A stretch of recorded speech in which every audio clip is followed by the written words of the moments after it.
that, what I've learned is the skills that transfer over are so valuable that a lot of us, a lot of transitioning veterans don't see it. But if you go into a startup company with a bunch of young, really intelligent, technical founders who don't know squat, they don't know anything about leading people, completing objectives, developing a packet, and organizing a team to go and accomplish a mission. All they know is this quality product, and then a lot of times they just suck at everything else. So a transitioning veteran like me can be a very valuable asset to a company. Mm-hmm.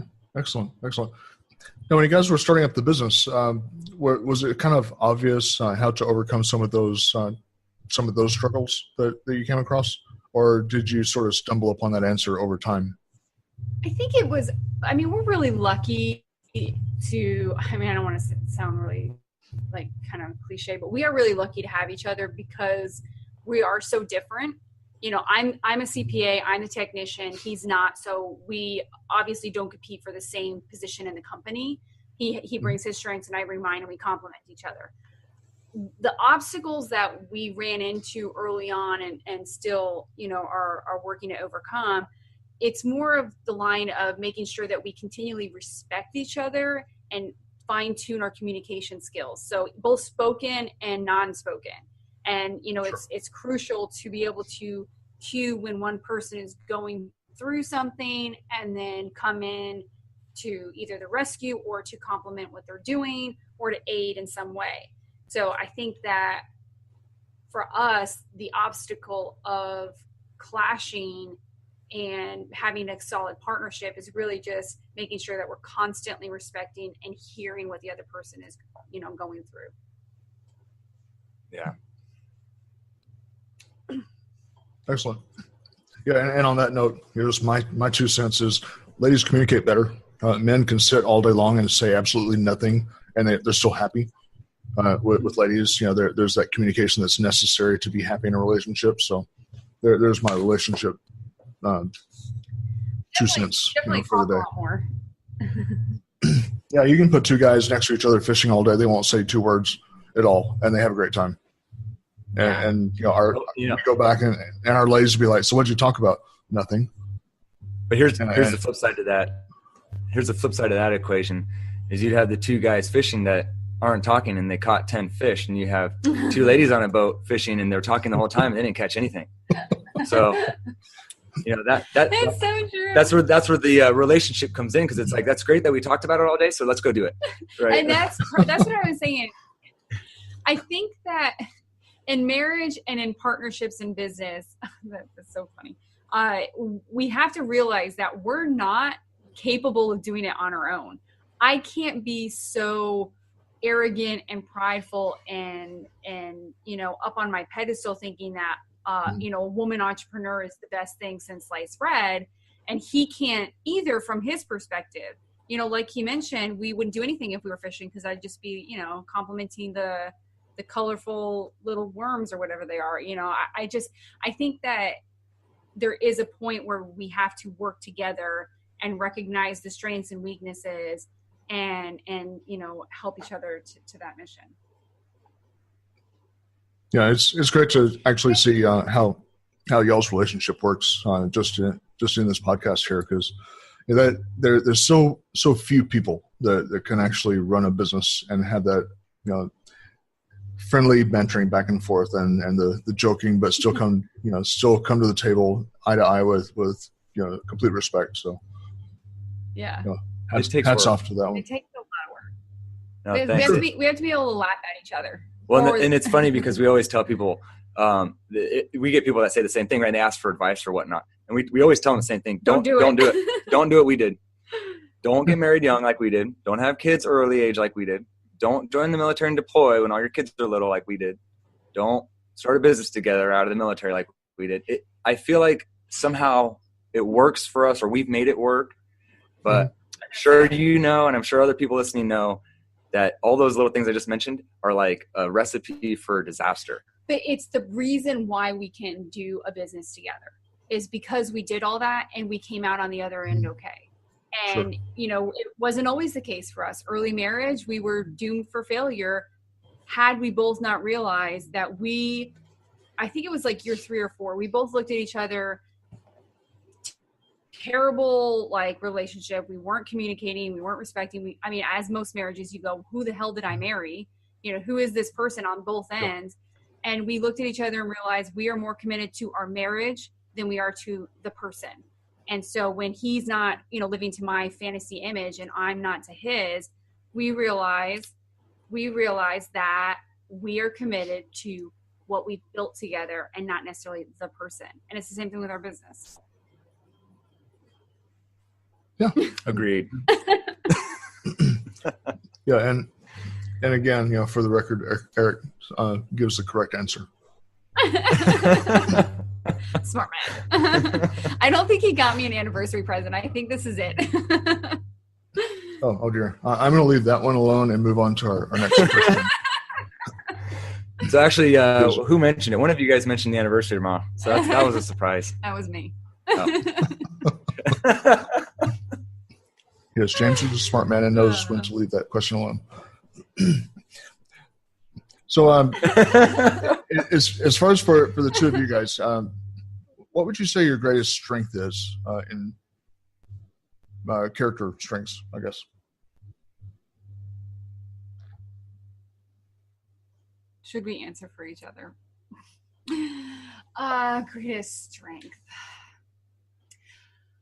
I think a lot of women are like this, but I'll just say that I am. Without seeming like I'm being super arrogant about it, I am very good at sensing the room and very good at understanding a person's current status and emotional health and where they're sitting just by being in a room with them. And so I'm able to pick up cues and start and stop conversations and be very socially aware of what's going on. And I think that that's benefited me personally and professionally. And so for the military guys listening, what she just defined was situational awareness.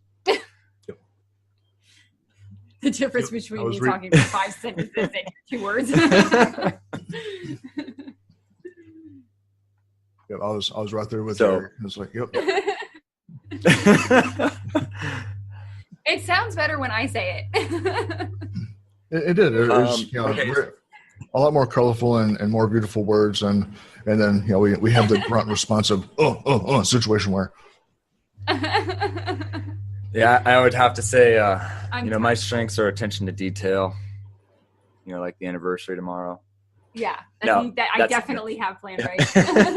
No, that's strength. I think would be something, and once again, I think it's something I pulled from being in the military, at least doing the Green Beret thing, is what we've coined the human level stuff. And so I guess a better way to explain that is I get asked a lot from people how I do business development, and the way I explain it is if I go to I don't know, the sales gurus out here are not going to like my answer. When I go out to a networking event, if I meet one person and end up talking to one person the entire time, I am totally cool with that. I very much enjoy getting to know people, getting to talk to them, getting kind of a down-to-earth conversation, learning about their life story and whatnot as much as I can. It's something that I actually like. I like getting to know people for who they are, not necessarily for the service or product they provide. And I feel like for me, it's an interesting question because it's why did you get out of the military? And for me, I have the ability now to actually enjoy my life. I have the ability to like wake up every day and be like, I'm my own person. I can do whatever the heck I want. And I want to be happy. And that, in a way, that kind of is a selfish thing that makes me happy, is just talking to people and not be worrying about, oh, did I make a sale today? Or, oh, I have to talk to 30 people in this category. I have to look over everyone's shoulder and treat everyone like a bunch of turds just so I can meet the right person. Like, I don't like that kind of stuff. So for me, I feel like it's a strength, but also it's a strength because it makes me happy, and it's worked, in regards to developing key partnerships for our business and good relationships. And then clients come from just being a human being. Mm-hmm. No, spot on. So, you probably expect what the next question is. What's your greatest weakness? Kryptonite. I think, and Eric will agree, that I always think I'm right. And I mostly am always right, but there have been on occasion instances where I may have been wrong. And I have a hard time admitting that and seeing that, because I'm very analytical and I'm very thoughtful with everything that I'm doing. So when I make a decision or I've thought something through and I've got an opinion about it, it's because I've had this history that brought me to this point. So it's not like I'm just willy-nilly like throwing things out there like, oh, I just think that, I have a foundation for it. So when Eric doesn't agree with me or somebody else, there's this tension, I have a hard time letting that go. That was my way of saying I'm not always right, but I probably am because I'm smart. that's my weakness. So smart. Oh. And I love the fact that when she was saying that she, on a few occasions, may have been, so it's still leaving. It's the jury is still out on that.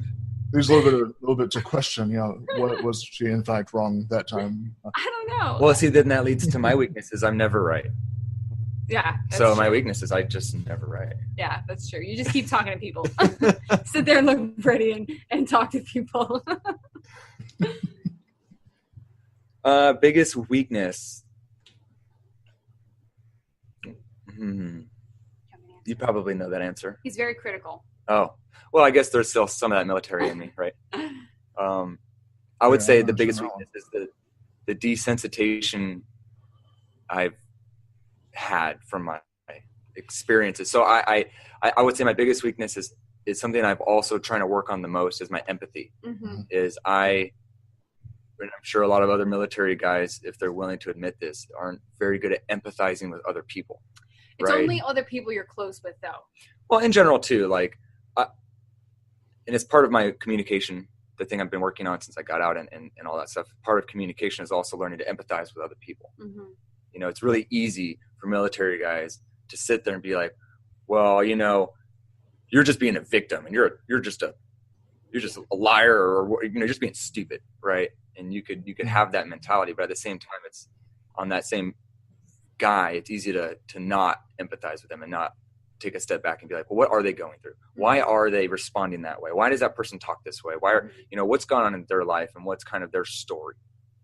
Mm-hmm. And so I'm like anyone else, I can still be too critical and not really empathize with other people I'm let's say close with or whatever, or people I'm dealing with, and that is a huge weakness. But at the same time, and this is something that one of our obstacles that we're constantly refining and trying to get through, and you can't avoid it. Like I talked about earlier, you're not going to avoid these big obstacles. These big obstacles are something you have to fight through and overcome and not just avoid.